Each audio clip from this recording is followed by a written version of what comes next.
Hello बच्चों, myself Vimal Tripathi. Welcome to Vimal classes. आज का हमारा टॉपिक है refraction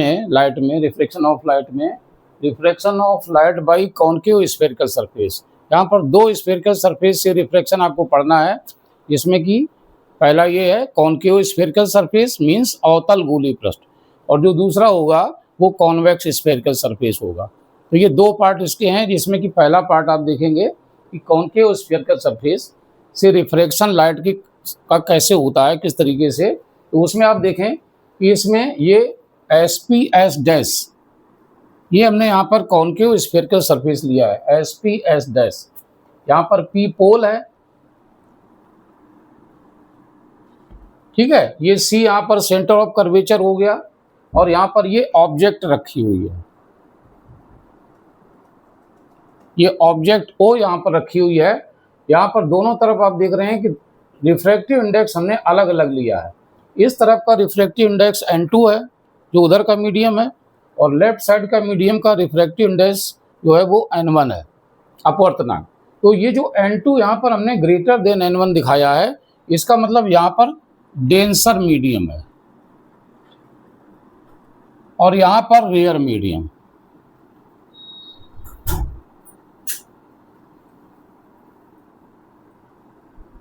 N2 greater than N1 हमने दिखाया, जैसे उधर ग्लास है, इधर एयर है, इस तरीके से है। तो यहाँ से फिगर आप इसको क्लियर से समझ लें। जैसे ये ऑब्जेक्ट है, तो ऑब्जेक्ट से जो रे चलेगी, लाइट रे, वो A पॉइंट पर पहुंचेगी। तो A पॉइंट से रिफ्रैक्शन होना है सेकंड मीडियम में। तो यहाँ पर हमें एक नॉर्मल ड्रॉ करना पड़ेगा, एक अवलंब खींचना पड़ेगा, वो सेंटर ऑफ कर्वेचर से ड्रॉ करेंगे। तो ये C से हमने यहाँ पर देखिए, ये सेंटर ऑफ कर्वेचर से ये यहाँ पर हमने एक CAN ये नॉर्मल ड्रॉ किया है, CAN, और OA हमारी इंसिडेंट रे हो गई।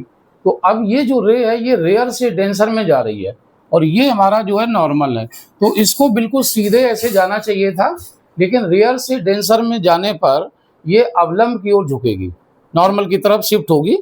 रेयर से डेंसर में जाने पर नॉर्मल की तरफ शिफ्ट होगी, ठीक है। विरल से सघन में जाने पर नॉर्मल की तरफ जाती है, तो ये नॉर्मल की तरफ ऊपर की ओर थोड़ी सी हटेगी। तो जब ऊपर की ओर थोड़ी सी यहाँ पर हटेगी, तो उधर से जो ऑब्जर्वर इसको देखेगा, वो ठीक पीछे इसके देखेगा। तो जब ठीक पीछे इसके देखेगा, तो ये प्रिंसिपल एक्सिस पर यहाँ पर आके इंटरसेक्ट करेगी, कट करेगी, ठीक है। फिर हमें एक और दूसरी रे लेना है, क्योंकि इमेज फॉर्म करने के लिए, बनाने के लिए दो रेज की रिक्वायरमेंट होती है। तो दूसरी हमने रेज जो ली है वो है OP इंसिडेंट रे। तो ये जो OP इंसिडेंट रे है, ये बिल्कुल नॉर्मली परपेंडिकुलरली पर जाके स्ट्राइक करती है, और ये विदाउट डेविएशन सीधी चली जाएगी सरफेस के ऊपर। जो भी रे 90 डिग्री पर आती है, ये देखिए सेंटर ऑफ कर्वेचर से होके जा रही है, तो ये यहाँ पर स्ट्राइक करेगी 90 डिग्री पर, यानी कि नॉर्मली। तो ये विदाउट डेविएशन सीधी चली जाएगी। अगर इसको पीछे बढ़ाएं, तो ये दोनों रेज आई, इसकी ये जो हमने इमेज ये पीछे बढ़ाई है, और ये जो पीछे बढ़ाएं, तो ये दोनों रेज जो है आई पर आके इंटरसेक्ट कर रही हैं, काट रही हैं।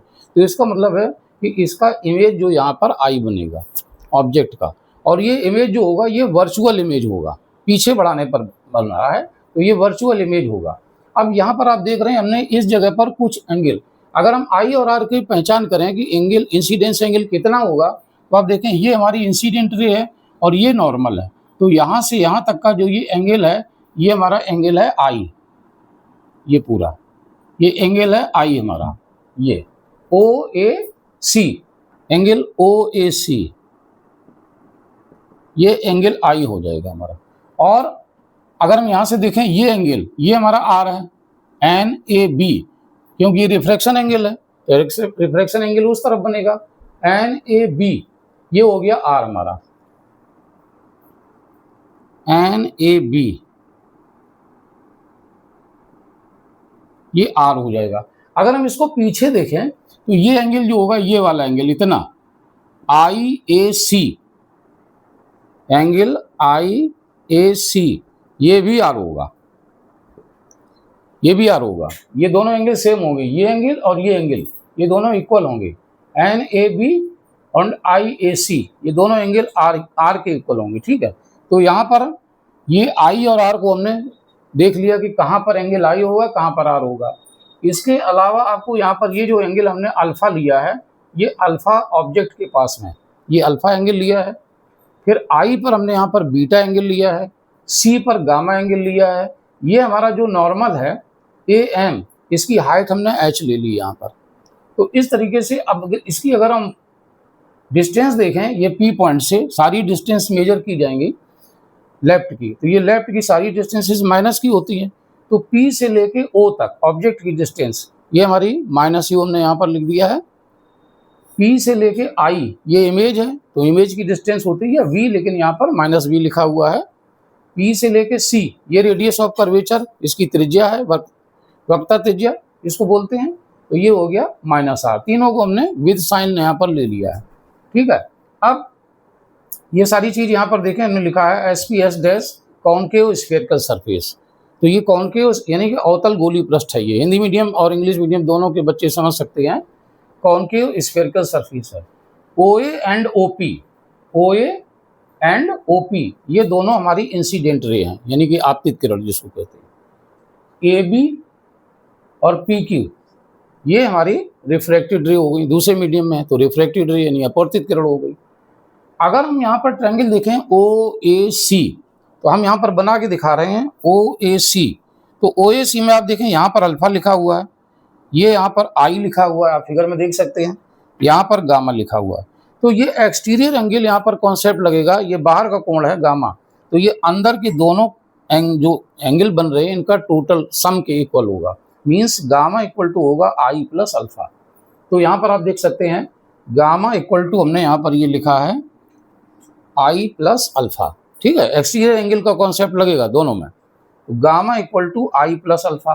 फिर हमने दूसरा लिया है आई ए सी, इसको भी वहां बना के दिखाया है आई ए सी। इसमें भी देखें आई ए सी में यहाँ पर बीटा लिखा हुआ है, यहाँ पर आर लिखा हुआ है और ये गामा लिखा हुआ है। यहाँ भी गामा एक्सटीरियर एंगल है, तो गामा इक्वल टू हो जाएगा बीटा प्लस आर। तो यहां से अगर हम देखें आई कितना निकलेगा, आई इक्वल टू हो जाएगा गामा माइनस अल्फा, ये आई आ जाएगा। और यहां से अगर हम आर देखें कितना आ जाएगा, आर इक्वल टू हो जाएगा गामा माइनस बीटा, ये आर आ गया। एक्सटीरियर एंगल के कॉन्सेप्ट से हम आई और आर की वैल्यू निकालेंगे, क्योंकि हमें आगे स्नेल्स लॉ लगाना है, इसलिए माइंड में रहे कि हमको आई और आर की जरूरत पड़ेगी। तो आई और आर दोनों कहाँ से प्राप्त हुए, एक्सटीरियर एंगल की थ्योरम से, कॉन्सेप्ट से आई और आर हमको प्राप्त हो गई। अब अगर हम स्नेल्स लॉ यहाँ पर लगाते हैं तो फर्स्ट मीडियम से सेकेंड मीडियम में जा रहे हैं, तो ये हो गया 1n2, और अगर इसको ओपन करें तो n2/n1। n2 means refractive index of second medium, ये एब्सोल्यूट रिफ्रैक्टिव इंडेक्स हो गए, और n1 हो गया refractive index of first medium. इसको ओपन करेंगे तो n2/n1, और ये होता हमारा sin i/sin के बराबर। अब यहाँ पर हम एक कंडीशन लगाते हैं कि अगर ये जो हमने स्फेरिकल सरफेस लिया है कॉनकेव वाला, अगर इसका एपर्चर का मतलब होता है द्वारक, मतलब यहाँ से यहाँ तक ये जो होता है, अगर ये छोटा लिया जाए, स्मॉल लिया जाए, if aperture of spherical surface is small, अगर इसको छोटा लिया जाए तो ये जो पॉइंट ए है ये पी के बहुत नज़दीक आ जाता है, then point A will be close to P. उसी के साथ साथ ये जो एंगल आई एंड आर हैं ये स्मॉल हो जाते हैं, close to P, and angle I and R will also be small. तो इस तरीके से आई और आर भी स्मॉल हो जाएंगे, पॉइंट ए जो होगा वो पी के क्लोज हो जाएगा।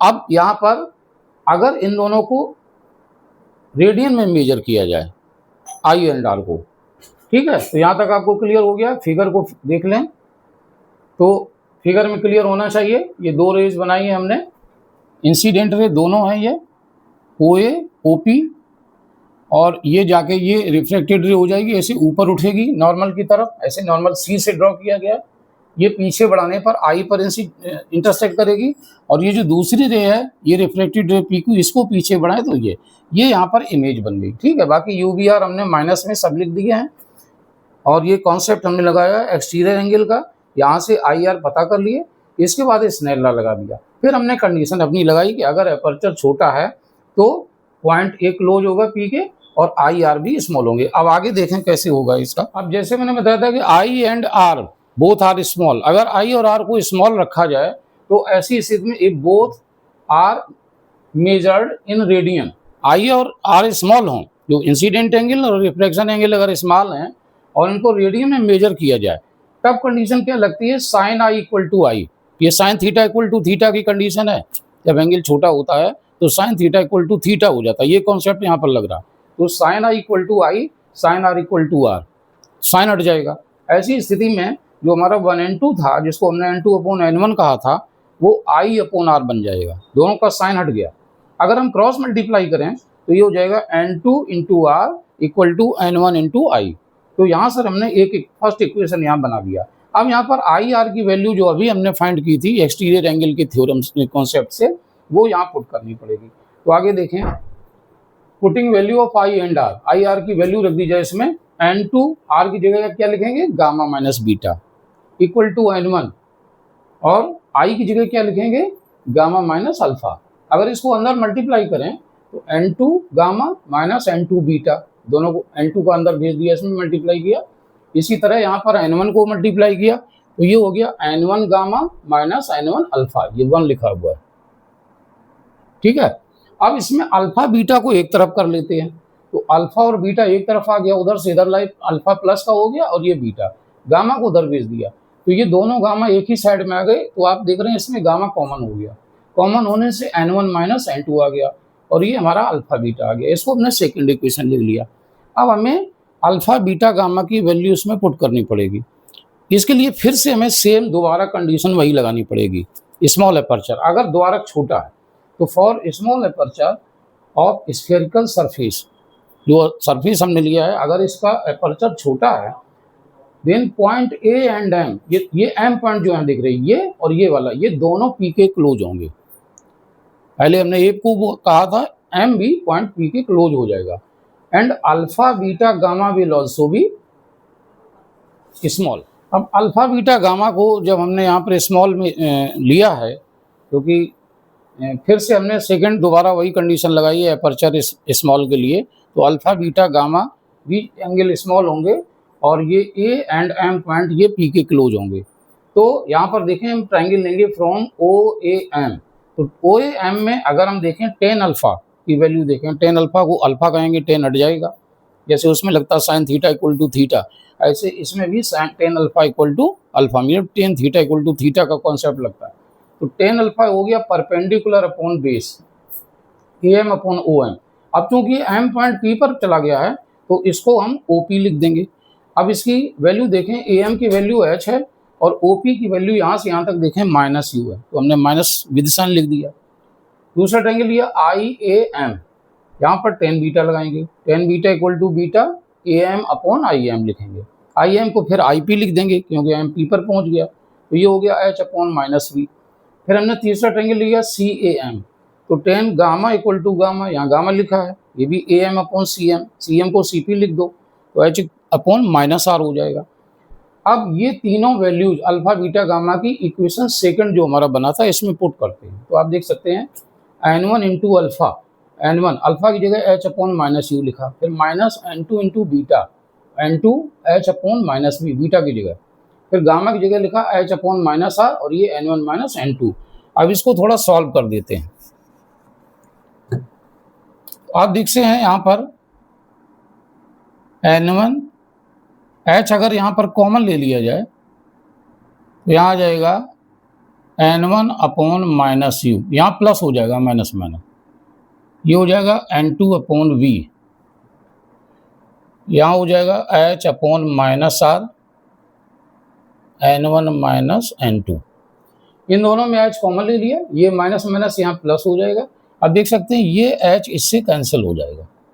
तो अब यहाँ पर क्या आया, ये आ गया n2 अपॉन वी, इसको पहले लिख लें, इसको बाद में लिख दें, तो ये हो गया n1 माइनस n2। अच्छा, अगर ये वाला जो माइनस है इसको अगर हम अंदर भेज दें तो ये इसके साइन बदल जाएंगे, n2 इधर आ जाएगा, n1 इधर आ जाएगा, n2 प्लस का हो जाएगा, n1 माइनस का हो जाएगा। तो हम माइनस अंदर भेज रहे हैं तो ये हो जाएगा n2 minus n1 upon are. ये हमारा इक्वेशन बना। ये इक्वेशन अभी रिफ्रैक्शन का इक्वेशन निकल के आ गया है। अब इसको अगर हम इक्वेशन थर्ड लिख दें, इसके बाद थोड़ा सा और इसको सॉल्व करें तो देखें क्या बनेगा।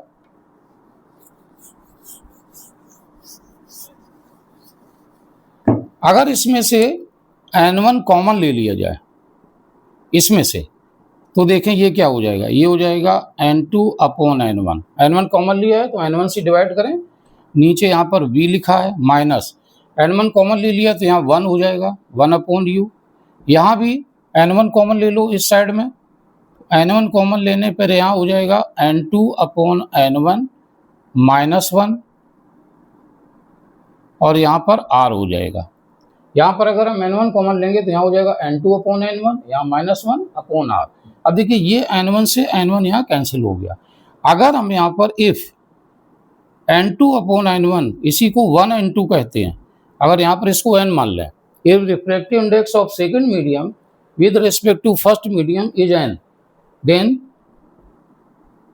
अब हमारा ये इक्वेशन क्या बन जाएगा, जहाँ जहाँ पर n2 अपॉन n1 लिखा वहाँ पर सिंपली n लिख दिया जाए तो ये बन जाएगा n upon v minus 1 upon u equal to n minus 1 upon r। ये फाइनली हमको इक्वेशन मिल जाएगा आके लास्ट में। अगर दोनों तरफ के मीडियम डिफरेंट हैं तो आप ये इक्वेशन यूज करें, और अगर यहाँ पर रिफ्रैक्टिव इंडेक्स दिया गया है with respect to first medium तो आप ये वाला इक्वेशन यूज करें, और अगर इंडिविजुअल अलग अलग वो दिए गए रिफ्रैक्टिव इंडेक्स तो इसको यूज करें। ये रेडियस ऑफ कर्वेचर है जो भी सरफेस दिया जाएगा, ये रिफ्रैक्टिव इंडेक्स हो गया, u ऑब्जेक्ट की पोजीशन, v इमेज की position. This is the required formula for the refraction of light at concave spherical surface. जो अवतल गोली पृष्ठ है उस पर अपवर्तन का फार्मूला, यानी अगर ये डेरिवेशन आता है तो आपको यहाँ तक देना पड़ेगा इसमें, ठीक है। और इसमें ये जो इमेज है ये वर्चुअल इमेज बनेगी, और यहाँ से जो भी रेज चल रही हैं अल्फा बी, आप देखिए यहाँ पर कहीं कोई अल्फा नहीं आया तो एंगल पर डिपेंड नहीं कर रही हैं, सारी रेज जो बन रही हैं उन सभी का इमेज एक ही पॉइंट पर आके बन रहा है, अलग अलग पॉइंट पर नहीं बन रहा, वर्चुअल इमेज बन रहा है, अल्फा पर डिपेंड नहीं कर रहा है। तो ये हमारा रिक्वायर्ड फार्मूला निकल के आ गया। डेरिवेशन अगर आता है बोर्ड में बहुत पूछा जाता है, ये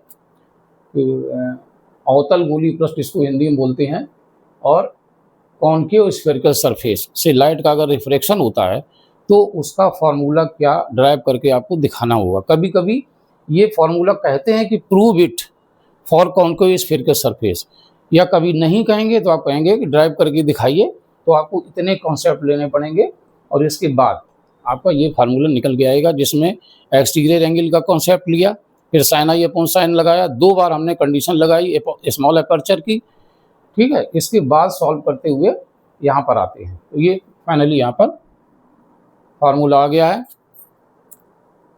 तो इसका अगला जो टॉपिक है वो हम कल आपको बताएंगे, कॉन्वेक्स स्फेरिकल सरफेस का। इसको आप कायदे से समझ लें, देख लें, अगर कोई इसमें प्रॉब्लम हो इसमें समझने में तो आप बताइए, और बाकी कल आपको इसका अगला टॉपिक दिया जाएगा, ठीक है बच्चों। इसको आप लाइक ज़रूर करें, इसको कमेंट दें अपने, और इसको शेयर करें, सभी लोग इसको शेयर करें, और इसको अगले टॉपिक में फिर हम आगे इसको आपको बताएंगे। सब्सक्राइब करें सभी लोग चैनल को। ओके, थैंक यू बच्चों।